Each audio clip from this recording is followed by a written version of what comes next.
Hey guys, there's some news in the dollar. Last week, Egypt joined the BRICS Development Bank, the gateway drug to the BRICS grouping seeking to replace the United States as economic and financial linchpin of the world. It's another brick in the wall. Beyond the founding members, Brazil, Russia, India, China, South Africa, everybody gets a letter. About 24 countries are either formally joining or expressing interest, including Argentina, Nigeria, and Mexico. Now, the Development Bank doesn't mean these countries are going to be colonies of China. It's mainly access to cheap loans, especially from China. So in a sense, countries are being paid to join. But once they're in, the goal of BRICS is to unite their political and economic muscle to diversify from dependence on the dollar and on the increasingly unreliable and bullying United States. So it's not quite as formal as the EU, but the goal is similar: a strong voice independent of the US. This matters because the BRICS combined are already nearly half the world's population, about 3.2 billion. Sorry, that was my cat. About 3.2 billion on the way to 4 billion with those new countries kicking the tires.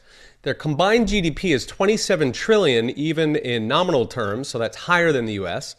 And in PPP terms, that control for local prices and manipulated currencies, their economies are twice the size of the US already, and they're growing faster, so they're on their way to 3 times. So BRICS is definitely a challenge to US dominance, more than the EU will ever be. The question is, will BRICS also be a challenge to the US dollar? Because one strategic goal of BRICS is to build a currency to rival the dollar. In the near term, countries in the BRICS are more likely just to use their own currencies to replace the dollar, for inter-BRICS trade at least. Still, remember that's nearly half the world. And if they could develop a euro-like common currency, especially if China is willing to take one for the team and effectively subsidize usage of the new currency, that's what they do with the yuan, then they could be an actual contender. I think most people sort of knee-jerk dismiss poor country currencies as if they're just bad at money, but quality of a currency has nothing to do with per capita income. It's based on the prudence of monetary policy. So is the currency a good store of wealth, or is it inflationary? And whether the currency is used to bully other countries on foreign policy or even domestic policy like the US does. So if BRICS were to bring in a stable currency and a non-interventionist policy, it would be a contender even for non-BRICS trade that makes up the other half of world trade.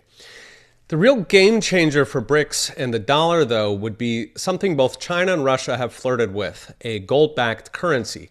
Russia implemented an odd kind of gold backing early in the Ukraine war, and both China and Russia have been buying gold at a furious rate for 20 years.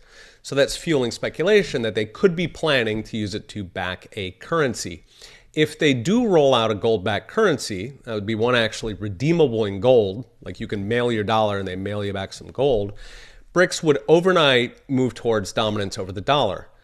It would become the safest store of wealth among currencies, and if you paired it with a non-interventionist foreign policy, it would be a clear winner over the dollar. In another video, I talked about consequences of a dollar collapse if this does happen, so consequences for the US economy, and a gold-backed competitor would be the fastest way to do it. Now, this is probably still years off. They're still developing systems to replace the dollar's payment rails called SWIFT, even for internal BRICS trade. Still, the writing's on the wall. As long as the US runs trillion-dollar deficits while weaponizing the dollar, there will be interest in finding or even building a replacement. And given China's deep interest and deep pockets, it's only a matter of time. All right, we'll be watching. See you next time.